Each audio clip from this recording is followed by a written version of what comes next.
Shot coverage is everything. There's a saying in Hollywood that editing can make or break a scene, and it's absolutely true. I could cut together two different scenes with the same exact footage, and one might feel fast and paced up and good and energetic, and one might feel slow and boring and dull. Same exact footage.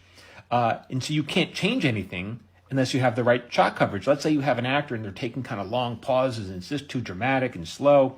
If you have the right shots, you can trim out all the dead space. Or if you're doing, let's say you're doing a scene between two actors and it's a drama, if you cut to a third person, maybe if you have that shot, maybe that increases the dramatic tension. Or if it's a comedy, cutting to that third person can make the scene even funnier if it's a good reaction shot.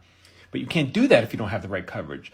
I remember writing scenes with my partner, and we film it, and I'm there on set. Everything seems great. I go into the editing bay, and I'm like, oh, what happened here? This feels death. It feels terrible. This is the scene that I wrote, that I had a hand in. And trying to take a cut and saying to the editor, we got to cut some of this out. And the editor's like, we can't. You're boned. You don't have the coverage. You can't cut away to anything. So you can't. You're married to what you have. So now when we're doing a scene, I'll say something like, let's say we're doing a scene in a restaurant, just two people sitting at a table. Real easy, right? I might say to the director, hey, do me a favor, pick up a clean single of the waiter entering the dining hall, just carrying a plated food or whatever.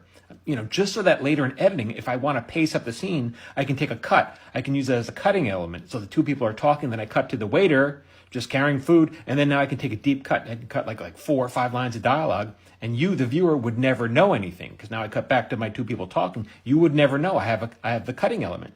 All that is super important. So for more tips on how to be a better writer, actor, and director, get on my watch list. Once a week, I send out an email of my top 3 videos you should watch for actors, writers, and directors. You can unsubscribe whenever you want. It's absolutely free. I'm not going to spam you. To get on my watch list, you can go to michaeljamin.com/watchlist or go to my profile and hit watch list. Go get it.